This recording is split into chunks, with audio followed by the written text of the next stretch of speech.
আর বলো না, সকালবেলা ঘুম থেকে উঠে দেখি বর আগের দিন রাতে মাটন এনে ফ্রিজে রেখে দিয়েছে। সে আবার ভালো করে ধুয়ে নুন টক দই মাখিয়ে রেখে দিয়েছে।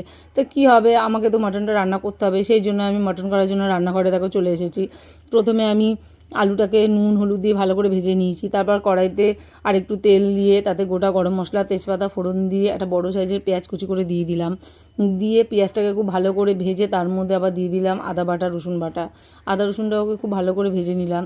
তার মধ্যে তারপরে দিয়ে দিলাম কিছু গুঁড়ো মশলা, হলুদ গুঁড়ো, জিরের গুঁড়ো, ধনের গুঁড়ো, লঙ্কার গুঁড়ো, কাশ্মীরি লঙ্কার গুঁড়ো দিলাম সামান্য একটু গরম মশলার গুঁড়ো, সামান্য একটু চিনিও দিয়ে দিলাম। চিনিটা দিলাম টেস্টটা ব্যালেন্স করার জন্য।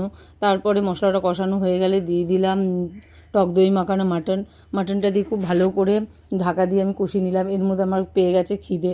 কী করব, ফ্রিজে দেখি রাখা ছিল সাবু মাখা, একটু সাবু মাখা খেতে বসে গেলাম।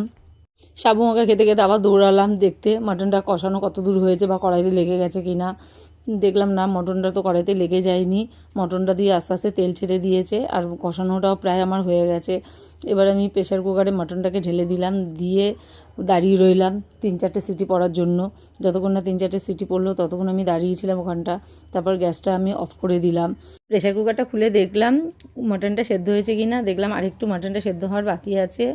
এখন আমি এই ভেজে রাখা আলুগুলো দিয়ে আবারও ঢাকা দিয়ে গ্যাসে বসিয়ে দিলাম। 2-3টে সিটি পড়ার জন্য অপেক্ষা করছিলাম।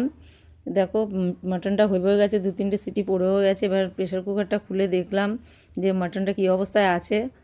দেখলাম না, মাটনটা সেদ্ধ হয়ে গেছে। এবার মাটনটাকে কড়াইতে ঢেলে দিলাম। মাটনটাকে কড়াইতে ঢেলে দিয়ে সামান্য একটু জল দিলাম। দেখলাম পুরো মাটনটা একদম ঝোলটা শুকিয়ে গেছে।